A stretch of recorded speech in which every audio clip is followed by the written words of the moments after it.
तीन चीजें, मंत्र बोलते जाओ, पहला मंत्र, दूसरे नंबर पर है माला और तीसरे नंबर पर है आसन जिस पर हम बैठते हैं।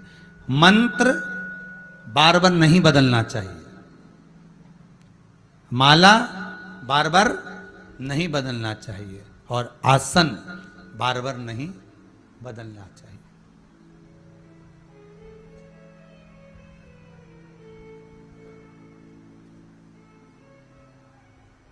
आसन भी नहीं बदला जाता। जिस आसन पर बैठ के आप घर में पूजन करते हो ना, कोई के यहाँ लाल कलर का होगा, किसी के यहाँ कुस्सा का होगा, किसी के यहाँ कोई ने हाथ से भी बनाया होगा, ऊन का आदि का आदि। ये सब अपने अपने भाव हैं। आपने जिस आसन को अपने पास में रख रखा हो, बस निवेदन इतना है कि आसन बार बार नहीं बदलना है। वो जो आसन तुम रोज बिछाती हो वही आसन बिछाओ।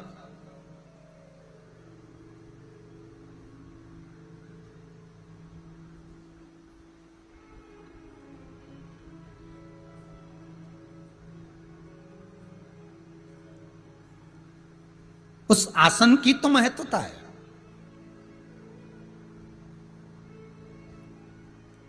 अरे जिस समय पर सुखदेव जी महाराज राजा परीक्षित को श्रीमद् भागवत कथा श्रवण कराते हैं, 7 दिवस तक सुखदेव जी महाराज राजा परीक्षित को जब कथा श्रवण करा रहे हैं तो बारंबार सुखदेव जी महाराज ने राजा परीक्षित से पूछा भी, तुम्हें भूख तो नहीं लग रही है, तुम्हें प्यास तो नहीं लग रही है? तो राजा परीक्षित बारंबार कहते हैं, जब श्रीमद् भागवत रूपी अमृत पीने को मिल रहा हो तो कहां भूख कहां प्यास।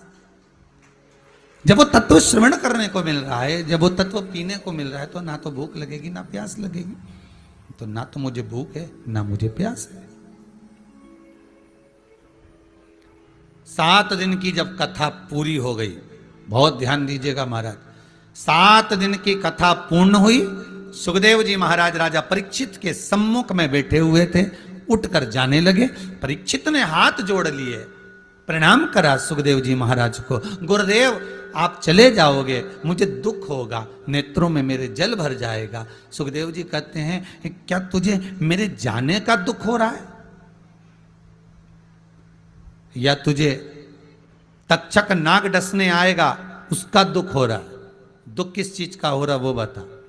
गुरुदेव तक्षक नाग मुझे डसेगा उसका मुझे कोई दुख नहीं है, ये सर्प का काम है डसना, भले डस ले, और इस शरीर का काम है एक ना एक दिन जाना।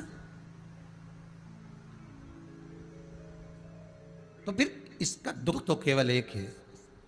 जिस आसन पर बैठकर गुरुजी मुझे 7 दिवस तक श्रीमद् भागवत कथा श्रवण करा रहे थे, जब वो गुरु मुझसे बिछुड़ जाएगा, वो आसन लेकर गुरु चले जाएगा, उस आसन में कितना बल होता है, उस आसन का कितना बल है। श्रीमद् भागवत कथा कहती है, एक व्यास वक्ता श्रीमद् भागवत कथा करने वाले हों, शिव महापुराण कथा करने वाले हों, देवी भागवत करने वाले हों, रामचरितमानस का स्मरण कराने वाले हों, उस आसन की महत्वता कितनी होती है।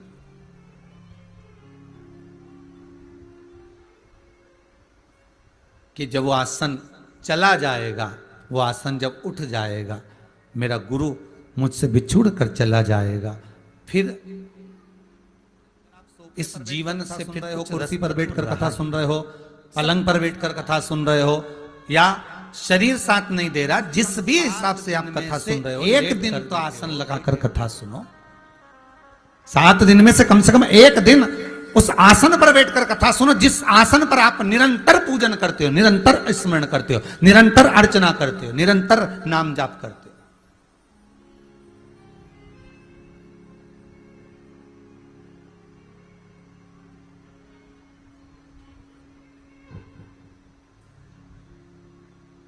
कम से कम 1 दिन उस आसन का फल आपको मिलना चाहिए। करिएगा जरा अच्छे से। 3 चीजों का स्मरण आपको अच्छे से आना चाहिए। पहले नंबर पर जम के बोलिए मंत्र, दूसरे नंबर पर माला, तीसरे नंबर पर आसन। मंत्र भी बार बार नहीं बदला जाता, मंत्र को बार बार नहीं बदल सकते। दूसरे नंबर पर माला को बार बार नहीं बदलना चाहिए। जो कर माला होती है ना अपने जपने वाली, हाथ में अपन जो जपते हैं वो माला को भी ज़्यादा नहीं बदलना, वो माला जपते रहो, कहीं से अगर टूट गई, खंडित हो गई तो माला का धागा बदल लो, पर मन के एक मनके में तुम्हारा मन जुड़ा हुआ है, भगवान की भक्ति जुड़ी हुई है, भगवान का स्मरण जुड़ा हुआ है।